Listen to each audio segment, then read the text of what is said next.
about to dig into some pretty fascinating documents from the last few years of the Third Reich, and what they seem to show is a secret contingency plan, a blueprint for survival, designed for a time when the war was already lost. Okay, so let's set the scene. It's 1943. The German war machine is starting to seriously break down, especially after that total disaster at Stalingrad. So up at the highest levels of the Nazi Party, a new question starts to get asked.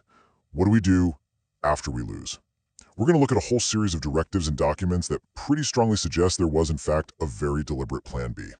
And this is that critical turning point. You know, the dream of military victory is just evaporating. And for the Nazi leadership, the collapse of the Reich is no longer some distant possibility. It's becoming a very real probability. A whole new priority had to be set.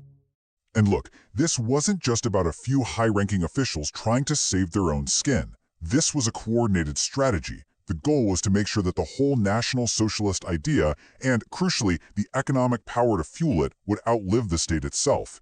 And this whole thing was orchestrated by one of the most powerful guys in the regime. To really get what this plan was all about, you have to understand its architect. A man who, for all his immense power, loved to operate just out of the spotlight. Martin Bormann. So first off, as Hitler's private secretary, Bormann controlled pretty much everything and everyone that got to the Führer. He was the ultimate gatekeeper, right? A position that gave him this incredible level of trust and access right at the very center of power. But his power wasn't just personal, it was also bureaucratic. As the head of the party chancellery, he basically had administrative control over the entire Nazi party machine. So you've got this combination of personal influence and institutional power, which made him the perfect person to pull off a complex, top-secret operation like this. And this is the key thing to remember about him. Bormann wasn't just some pencil pusher. His belief in the ideology, especially all the racial theory, was absolute. He was a fanatic.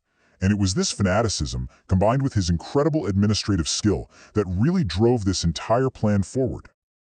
Alright, so let's break down his blueprint. The first part was all about protecting the core Nazi ideology for a world where the Third Reich didn't exist anymore.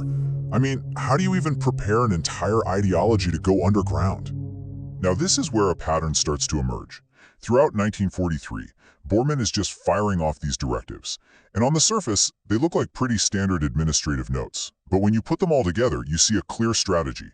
You harden the core beliefs, you control the public story, and you start planning for a whole new generation of leaders. And this quote, this is probably the most chilling piece of the whole puzzle. This directive, sent out to all the top officials, is a masterclass in perception management. It straight up acknowledges the final solution, while in the same breath ordering that it be hidden from any public conversation. The goal was pretty clear: preserve the ideology by burying its most monstrous crimes. But you know, an underground ideology, it needs resources to survive. It needs money. And that brings us to the second and much more tangible part of Bormann's plan. This is where the blueprint gets very, very practical. The whole ideological plan was backed up by this massive, meticulously organized operation to shuttle the Reich's stolen wealth out of Germany and into safe havens all around the world. We're talking gold, money, stocks, bonds, priceless art. Anything of value was to be funneled out. Just think about this number, 750. By August of 1944, top German industrialists were instructed to create 750 new corporations in neutral countries. This wasn't just a few secret bank accounts. This was the deliberate creation of an entire shadow economy, like a corporate ghost fleet built to operate in the dark. And this right here just shows you the global scale of what they were doing. You can see the focus on countries that were officially neutral. Over 200 firms in Switzerland, more than 100 in Spain, nearly 100 down in Argentina. This was a financial web designed specifically to outlast the Reich itself. So how they do it? Well, it was basically a three-step process. First, transfer all the looted assets. Second, use the existing corporate structures of huge German companies like IG Farben to hide what you're doing.